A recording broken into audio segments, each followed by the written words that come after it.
To understand how ridiculously easy it used to be to scandalize society, we should start with something truly dangerous: the fork.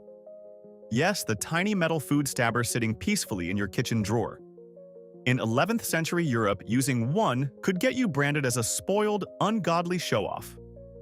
The scandal famously attached itself to a Byzantine noblewoman who brought the habit west, where some churchmen looked at this little dining tool and reacted like she had invented recreational demon summoning. The logic was beautifully ridiculous. God had already given humans fingers, so using a fork was basically sending heaven a bad product review. Even worse, forks were associated with luxury, foreign manners, and soft aristocrats who apparently feared touching food like normal, sauce-covered Christians. When the noblewoman later died from illness, critics treated it as divine punishment. Not for murder, not for treason, for eating politely. History saw table manners and chose spiritual warfare. And once you realize people could turn basic dining equipment into a moral emergency, it becomes much less surprising that early public health also made them completely lose their minds. In 1721, Boston was being hammered by smallpox, a disease so terrifying that people today would hear one description and immediately start sanitizing their memories. Cotton Mather, a Puritan minister, supported inoculation after learning about the practice from enslaved Africans and reading medical reports from abroad. The idea was simple but scary for the time: expose someone to a small amount of the disease to help protect them from a deadlier infection later. To us, that sounds like early public health. To some Bostonians, it sounded like witchcraft with paperwork. The backlash got so insane that someone threw an explosive device through Mather's window with a note basically telling him to enjoy his inoculation. Thankfully, it failed to explode. So yes, one of America's early vaccine debates involved a literal bomb. The comment section had gunpowder, but moral panic did not need disease, danger, or explosives to thrive. Sometimes all it needed was music and people standing slightly too close together. The waltz was once considered a dangerous moral weapon, which is hilarious because today it looks like the official dance of grandparents at a wedding reception. But in the 19th century, the waltz made polite society clutch its pearls so hard the pearls probably needed medical attention. The scandal was the hold. Men and women faced each other, touched closely, spun around together, and did all of this in public without a chaperone physically standing between them like a human fence. Critics called it indecent, corrupting, and unhealthy, because apparently rotating in three-quarter time was enough to collapse civilization. The dance came from Central Europe and spread through ballrooms, where young people loved it precisely because old people hated it. Same story, different century. Today, the waltz is elegant. Back then, it was basically the nightclub dance that made moral guardians scream, "Not in my empire of stiff ankles." And if close dancing could cause a moral earthquake, then a woman wearing practical clothing was basically the apocalypse with buttons. Dr. Mary Edwards Walker was a surgeon, a Civil War veteran, a prisoner of war, and the only woman ever awarded the Medal of Honor. Naturally, society decided the real issue was her pants. In the 19th century, women's clothing was supposed to be heavy, restrictive, and apparently designed by people who hated stairs. Walker preferred trousers and practical clothing because she had the outrageous belief that humans should be able to move their legs.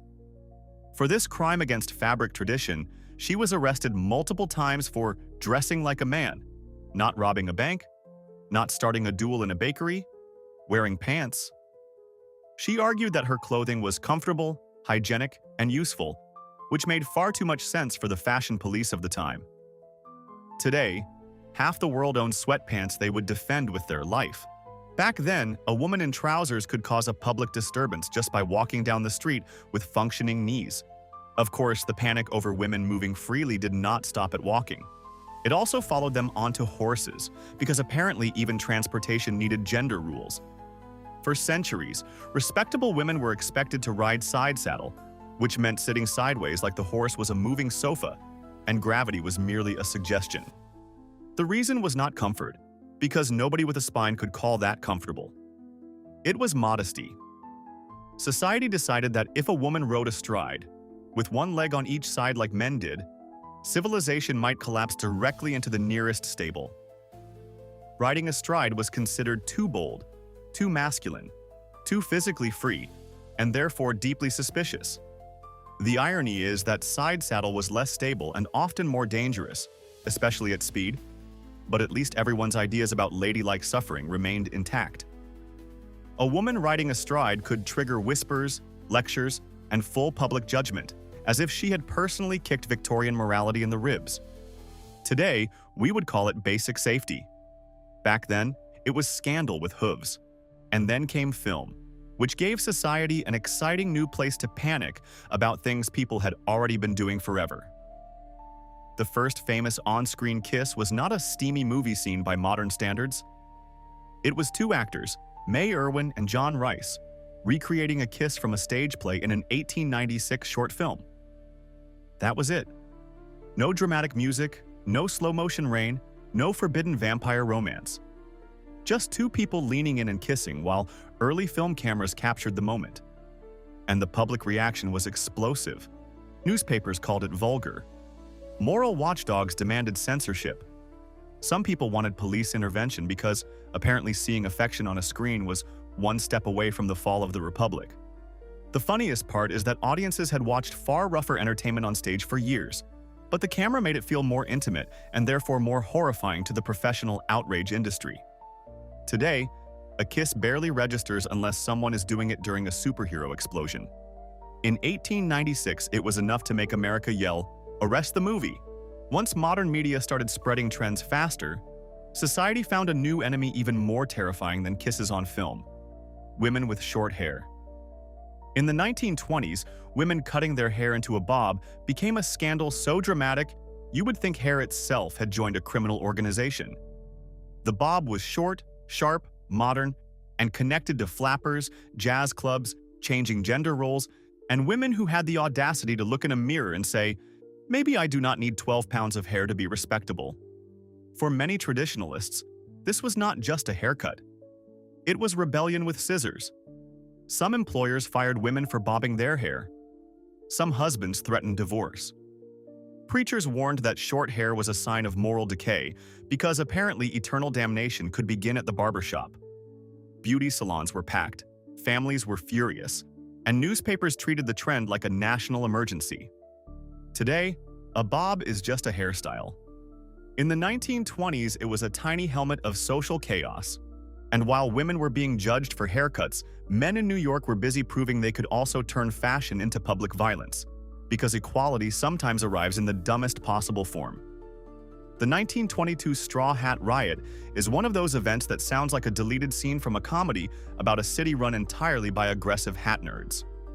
In early 20th century New York, there was an unofficial rule that men stopped wearing straw hats after September 15th. After that date, you switched to felt hats, because fashion calendars were apparently enforced by street goblins. Teenagers and gangs would knock straw hats off men's heads, smash them, and treat the whole thing like seasonal law enforcement. In 1922, the tradition got out of control when hat smashing turned into fights, arrests, and days of violence. Men were beaten because they wore the wrong hat after the invisible deadline. Police had to deal with crowds over straw headwear. Today, people wear flip-flops in winter and nobody starts a riot. Back then, one outdated hat could make New York briefly lose its mind. By the late 1930s, clothing and hair were still scandal machines, but Hollywood discovered that one tiny word could do the job even faster. When Clark Gable delivered the line, "Frankly, my dear, I don't give a damn," in Gone with the Wind in 1939, audiences gasped like someone had fired a cannon inside a church. Today, that line feels almost polite. It is the kind of thing a tired customer might say after waiting too long for coffee. But under Hollywood's production code, damn was considered morally dangerous language, the kind of word that could apparently leap from the screen and corrupt America's living rooms. The film's producers had to fight for it, and the studio was fined because one tiny profanity had slipped through the fortress of cinematic purity. The controversy became a national conversation about standards, decency, and whether movies were dragging society into the sewer. Meanwhile, modern audiences hear worse language before breakfast. The scandal was not murder, betrayal, or war. It was one very tired man saying he had emotionally unsubscribed. And after a single word had scandalized the movie world, the next major moral crisis arrived wearing almost nothing at all. The bikini was introduced in 1946, and the reaction was so intense you would think someone had detonated a social bomb. Which, in a way, was the point. It was named after Bikini Atoll, where nuclear tests were happening, because its designer wanted the swimsuit to be explosive. Mission accomplished. The bikini was considered so scandalous that professional models reportedly refused to wear it at first, forcing the designer to hire a nude dancer named Micheline Bernardini to show it off.